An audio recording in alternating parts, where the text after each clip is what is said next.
Very good morning to all and one. Please welcome back again JD classes. आपका सबका मेरे YouTube channel में स्वागत है। एक बार फिर से हम स्टार्ट करने वाले हैं लास्ट वाले टॉपिक का एक कंटिन्यूअस सीक्वेंस। इस सीक्वेंस में मैं पढ़ाने वाला हूं आपको फ्यूनेरिया के बारे में। ये मॉसेस हैं। Mosses are part of what? They are part of bryophyta. तो मॉसेस को हम ब्रायोफाइटा के अंदर ही पढ़ते हैं। ये एक पिक्यूलियर टाइप का एग्जाम्पल है और इसका स्पोरोफाइट बहुत ही ज़्यादा इंपॉर्टेंट होता है। इसे काफ़ी क्वेश्चन नीट में भी पूछे गए और साथ में आपके स्कूल के लिए ये इंपॉर्टेंट होता है। इन जनरल आपने क्वेश्चन देखा होगा कि आपसे क्वेश्चन पूछा जाता है कि kindly justify that the sporophyte in mosses is parasitic on gametophyte. तो आपको इस क्वेश्चन का आंसर देना होता है। तो कैसे एक गैमेटोफाइट के ऊपर स्पोरोफाइट पैरासिटिक की तरह फंक्शन करता है वो हम पढ़ेंगे।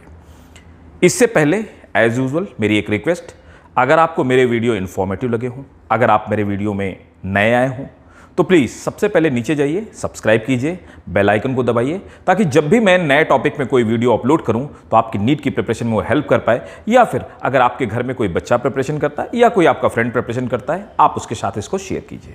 और अगर आपको ये लगता हो कि मेरा वीडियो इन्फॉर्मेटिव है, अगर आपको लगता हो कि ये यूजेबल है आपके लिए, तो प्लीज़ लाइक कीजिए, शेयर कीजिए और सब्सक्राइब कीजिए, दूसरों तक पहुंचाइए ताकि जो मेरा मिशन है कि free of cost quality education सभी बच्चों के पास तक पहुंचाई जा सके, उसका आप भी पार्ट बन सकें। So let's start with the topic. अब हम स्टार्ट करते हैं ब्रायोप्सिडा। ब्रायोप्सिडा हम ब्रायोफाइट्स को कई सारे पार्ट में डिवाइड करते हैं। उनमें से एक लिवरवर्ट होता है, एक हॉर्नवर्ट होता है और फिर ब्रायोप्सिडा। तो हम ब्रायोप्सिडा के बारे में बात कर रहे हैं। बहुत ज़्यादा डीप में आपके पार्ट में नहीं है क्योंकि इसको हम बीएससी और एमएससी में काफ़ी डीप में पढ़ते हैं, राइट। तो मॉसेस के बारे में अगर बात की जाए तो हम ब्रायोप्सिडा की बात करते हैं। मॉसेस ब्रायोप्सिडा के अंदर आते हैं और उन ब्रायोप्सिडा में एक बेस्ट एग्जाम्पल है फ्यूनेरिया।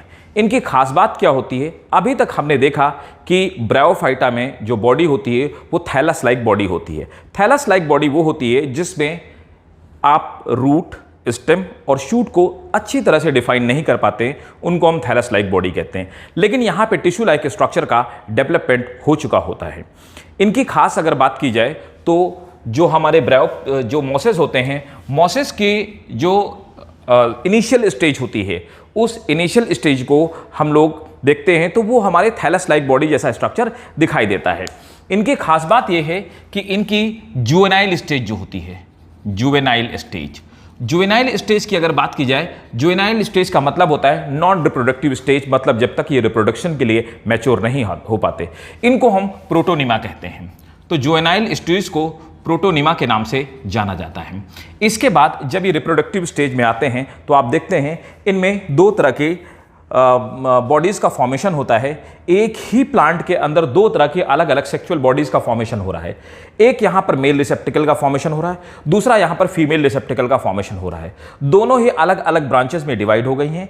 जो मेल रिसेप्टिकल डेवलप कर रही है उसे हम मेल शूट कहते हैं और फीमेल रिसेप्टिकल डेवलप करने वाली को फीमेल शूट कहते हैं। एक ही प्लांट के अंदर दोनों तरह के सेक्सुअल ऑर्गन मौजूद हैं। तो इस बेसिस पे हम कह सकते हैं कि हमारे जो फ्यूनेरिया हमारा है या जो हमारे मॉसेस होते हैं, दे आर मोनोसियस। तो ये मोनोसियस होते हैं। इनमें रोसेट लाइक लीव स्ट्रक्चर होता है, यहाँ पर मतलब घुमावदार वर्ल जैसा लीव स्ट्रक्चर होता है। तो इनकी सिमेट्री को हम ये कहते हैं कि दे हैव रेडियल सिमेट्री। तो इनमें रेडियल सिमेट्री पाई जाती है या रेडियली अरेंज लीव्स पाई जाती हैं। So they have radial symmetry, radial symmetry पाई जाती है। और इनकी खास बात, इसमें लीफ जैसा स्ट्रक्चर होते हैं। They are not actually leaf, they are the leaf like structure. तो ये लीफ लाइक जो स्ट्रक्चर होते हैं तो इनमें इनकी लीव्स को हम फिलॉइड कहते हैं, फिलॉइड कहा जाता है। फिलॉइड की खास बात क्या होती है? इसमें फिलॉइड में ये आपका जो मिड रिब वाला रीजन होता है, ये मिड रिब वाला रीजन कई सारी लेयर का थिक होता है, लेकिन यहाँ पर ये जो लीफ ब्लेड वाला रीजन होता है ये सिंगल लेयर थिक होता है, इसलिए ये लीव्स नहीं है, इनको हम फिलॉइड कहते हैं। हम प्रॉपर इनको लीव्स नहीं कहते हैं। ये फिलॉइड रेडियली अरेंज होती हैं, फोटोसिंथेसिस का फंक्शन करती हैं, क्लोरोप्लास्ट पाया जाता है, अपने लिए फूड बनाने का काम करती हैं। लेकिन फिलॉइड लाइक जो स्ट्रक्चर होते हैं ये एक्चुअली इसका गैमेटोफिटिक पार्ट है। तो इनमें दो तरह के पार्ट पाए जाते हैं। एक पार्ट वो जिनको हम गैमेटोफाइट कहते हैं। गैमेटोफाइट वो प्लांट है जिनमें गैमीट्स का फॉर्मेशन होता है और ये मेनली जो हैप्लाइट्स होते हैं और गैमीट बियर करते हैं। तो आप देखिए यहां पे गैमेटोफाइट का फॉर्मेशन हुआ, ये मेल गैमेटोफाइट है, फीमेल गैमेटोफाइट है। मेल गैमेटोफाइट में मेल रिप्रोडक्टिव स्ट्रक्चर और फीमेल गैमेटोफाइट में फीमेल रिप्रोडक्टिव स्ट्रक्चर का फॉर्मेशन होता है, राइट। अब यहां पर क्या होता है, फीमेल रिप्रोडक्टिव स्ट्रक्चर में यहां पर मेल रिप्रोडक्टिव स्ट्रक्चर से जा करके कुछ स्पर्म्स यहां तक पहुंच जाते हैं, वाटर की फिल्म के थ्रू पहुंचते हैं, जिसके थ्रू यहां रिप्रोडक्शन होता है। रिप्रोडक्शन होने के बाद यहां पर जाइगोट का फॉर्मेशन होता है। जाइगोट का फॉर्मेशन होने के बाद जाइगोट जर्मिनेट करता है, जर्मिनेट करके इस स्पोरोफिटिक बॉडी का फॉर्मेशन करता है। तो यहां पर एक डिप्लॉयड स्पोरोफिटिक बॉडी बन जाती है। लेकिन आप देख पा रहे हैं ये वाला जो ऊपर वाला पार्ट मैंने आपको एक्सप्लेन किया है, एक्चुअली ये स्पोरोफाइट है, राइट, इट इज स्पोरोफाइट। और इसके नीचे जिनमें गैमीट का फॉर्मेशन हो रहा है ये दोनों गैमेटिक फिडी बॉडी हैं।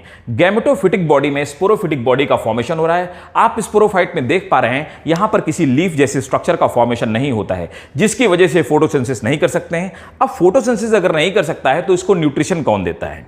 तो स्पोरोफाइट को हम 3 पार्ट में डिवाइड करते हैं। एक पार्ट वो कैप्सूल जिसके अंदर छोटे छोटे स्पोर्स का फॉर्मेशन होता है, दूसरा पार्ट जिसकी हेल्प से वो यहां से अटैच, जिसको हम सीटा कहते हैं, और नीचे हॉस्टोरिया जैसे फूड का फॉर्मेशन होता है। फूड इसका इस तरह से कुछ हॉस्टोरिया जैसा होता है, ये जाकर के गैमेटोफाइट के अंदर इम्प्रेग्नेटेड होता है, पेनिट्रेट करता है और पेनिट्रेट करने के बाद उससे न्यूट्रिशन लेता है। तो देखिए यहां पर स्पोरोफाइट खुद के लिए अपना फूड नहीं बना पा रहा है, वो गैमेटोफाइट से ही अपना फूड डिराइव कर रहा है। इसलिए आप कह सकते हैं कि ये जो स्पोरोफाइट है गैमेटोफाइट पे पैरासाइट जैसे फंक्शन कर रहा है और पैरासाइट की तरह बिहेव कर रहा है। इस बेसिस पे हम ये कहते हैं कि मॉसेस का जो स्पोरोफाइट होता है वो गैमेटोफाइट के ऊपर पैरासाइट जैसे बिहेव करता है या पैरासिटिक होता है, क्योंकि ये इसको किल तो नहीं करता और इससे न्यूट्रिशन लेता है। इस तरह के रिलेशनशिप को हम पैरासिटिक रिलेशनशिप बोलते हैं। अब आ जाते हैं इस वाले पार्ट पे। इस वाले पार्ट में कैप्सूल का फॉर्मेशन, कैप्सूल के अंदर छोटे छोटे स्पोर्स का फॉर्मेशन होता है। इसका कैप्सूल बहुत पिक्यूलियर होता है। अगर आप इसके कैप्सूल के बारे में बात करेंगे तो आप देखेंगे इसका कैप्सूल कुछ इस तरह का होता है। मैच्योर होने के बाद होता क्या है कि कैप्सूल का जो अपर वाला पार्ट होता है वो लिड जैसा स्ट्रक्चर होता है, ढक्कन जैसा स्ट्रक्चर होता है। So it is leaf like structure. ये वाला पार्ट लिड होता है, ये इसके ऊपर फिट होता है। फिट होने के बाद इसके ऊपर से यहां पर क्या होता है, यहां पर कुछ इस तरह से स्ट्रक्चर होते हैं। इन स्ट्रक्चर को हम एनुलस कहते हैं। एनुलस की हेल्प से ढक्कन इसके ऊपर लिड लगा हुआ होता है। जब स्पोर मैच्योर हो जाता है ये ढक्कन बाहर की तरफ निकल जाता है। यहां से ये जो एनुलस वाले स्ट्रक्चर होते हैं इनकी हेल्प से ब्रेक हो जाता है। ब्रेक होने के बाद जैसे एक्सपोज होता है तो हम देखेंगे कि इसके अंदर कुछ टीथ लाइक स्ट्रक्चर पाए जाते हैं। इस तरह से टीथ लाइक स्ट्रक्चर होते हैं, ये दांत के जैसे संरचनाएं पाई जाती हैं। ये जो स्ट्रक्चर्स होते हैं टीथ लाइक स्ट्रक्चर, इनकी खास बात क्या होती है, ये हाइग्रोस्कोपिक मूवमेंट करते हैं। हाइग्रोस्कोपिक मूवमेंट वो होता है जब भी बायोलॉजिकली किसी भी ऑर्गेनिज्म में या मेनली प्लांट में वाटर की वजह से मूवमेंट होता है, उसे हम हाइग्रोस्कोपिक मूवमेंट कहते हैं। हाइग्रो मींस एक्चुअली मॉइस्चर होता है। तो हाइग्रोस्कोपिक मूवमेंट की वजह से ये क्या करते हैं, सूखने के बाद इनमें मूवमेंट होता है जिससे ये टीथ की तरह इस तरह से ये मूवमेंट करते हैं। इनमें जो टीथ के नंबर होते हैं अगर आपसे पूछा जाए तो यहां पर 32 set of teeths are found. तो यहां पे 32 टीथ पाए जाते हैं। अब इनके मूवमेंट की वजह से इसके अंदर छोटे छोटे स्पोर भरे हुए होते हैं। ये स्पोर बाहर की तरफ फैलते हैं और ये बाहर की तरफ स्प्रेड हो जाते हैं।